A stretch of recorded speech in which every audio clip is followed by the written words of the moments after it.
Hi everyone, so this is not requested but I thought it would be fun to do if you guys are going to travel to Korea or if you guys are going to live there or study there for like 6 months and come back.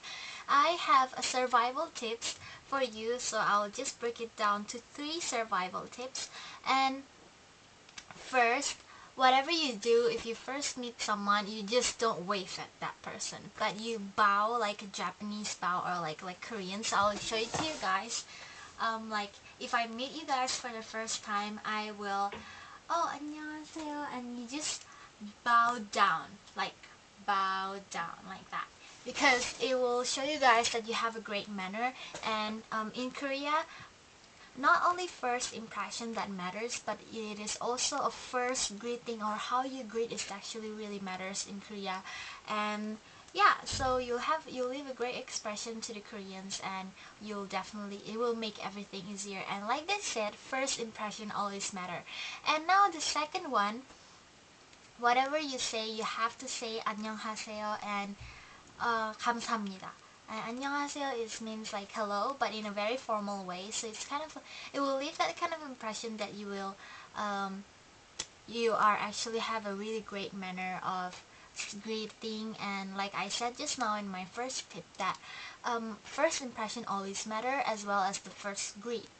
So like 안녕하세요 is hello, and 감사합니다 is thank you very much. Like I said, if you read a book, or I'm sure there are lots of you guys who have learned that the gold say the magic words like hello and thank you or something, or thank you and you're welcome, something like that. That always also really important in Korea.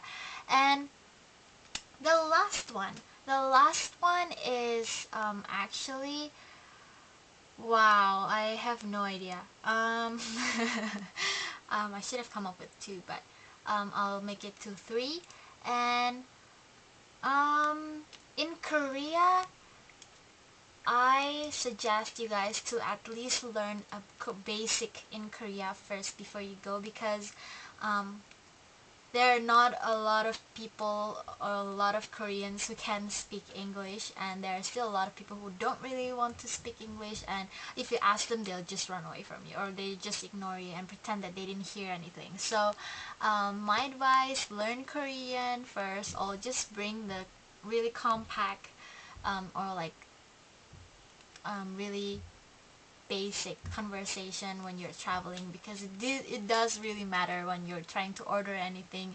Because if you can't really speak Korean, I'm not sure whether they're going to give you a really good service. Because even like foreigners in Korea, they don't speak English, and they try to speak as much Korean as they can, because Korea will feel like you're a part of their family if you guys can speak Korean, even like the basic one, even if you can speak 1 or 2 words, that really matters. And oh, I forgot, I'll just add into 4. So this one is actually really matter. Even if you can speak Korean, that's good, but there is a way of how you pronounce your English in a Korean way. Because if you pronounce English in, for example, if you're talking in Korean and then suddenly you need to say Harry Potter, but you don't say Harry Potter in Harry Potter English. There is something called Congolese, or Korean English style of pronouncing. And if you pronounce it in Korean way, it will make Korean more kind of like feel more friendlier, and feel more, that kind of like togetherness, that you're not trying to show off your English even though your mother tongue is English. So I kind of learned that, because sometimes they will think that you're showing off your English, especially people like me who are Korean but brought up or like grew up in another country or like abroad. You might want to reduce that kind of real English when you're speaking Korean, and you want it to pronounce something like Harry Potter or Hermione Granger. So that really matters, and people won't think that you're trying to show off your English, and yeah, they will be even more friendlier to you. So yeah, I hope this tip works, and I hope this tips is more useful for you guys who want to go to Korea. And yeah, I'll give you guys more update on my vlog, and see you guys later.